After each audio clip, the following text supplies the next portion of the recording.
Hello mga lalabs! Tara, luto tayong noodles na may gulay. Ramen style naman tayo. Ito pala ang gamit kong noodles pang Thailand. At meron akong hipon na binalatan na. May pichay akong linis na. At nagpainit na rin ako ng kaldero at naglagay na ng butter. Siyempre, lagay ko na rin ang bawang. Bawang lang ang panggisa ko ng hipon. Hindi na ako naglagay ng sibuyas bombay. Panggisa lang naman siya, pampabango lang. At hintayin na lang natin magkulat ng hipon. Halu-haluin.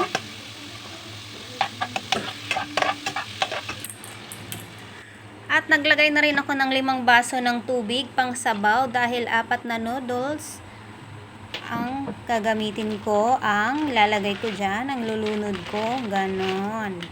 So, ayan ang mga loves. Masarap ang noodles nila ha, hindi lata, hindi malamya yung tulad sa atin. We love our own naman, pero iba talaga yung sa atin, medyo pag naramigan na, yung malambot na siya. Naglagay ako ng chili.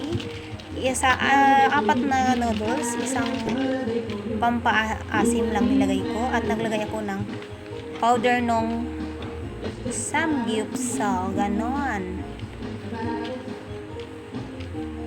At pechay nilagay ko na rin para sabay-sabay ng malata, mahirap na. Pwede rin kayo maglagay ng gulay na alugbate, pwede spinach, pwedeng malunggay, dahon ng kamote or kangkong, kahit anong gulay dyan kung gusto mo, opo, patola. At naghiwa na rin ako ng sibuyas dahon para budburan, para may style naman at pampadagdag sarap rin to, pang dagdag bango. Heto na mga loves, tara kain tayo. Kitang-kita nyo naman ang tuwa ko sa simpleng noodles lang. Healthy ka na, busog ka pa dahil may gulay.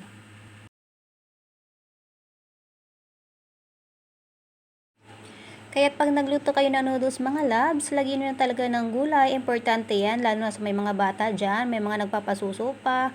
At lalo na rin sa mga matanda, may hina na ang buto. Importante talaga ang gulay, kahit noodles lang. Importante ang gulay, may mga malunggay, may mga alugbate dyan sa kapitbahay. Ay nako, ano pang hinihintay nyo? Magnakaw na kayo at lagyan nyo ang inyong gulay noodles. Ganon. Huwag nyo nalagyan ng panahog na hipon, pampaganda lang yan sa video.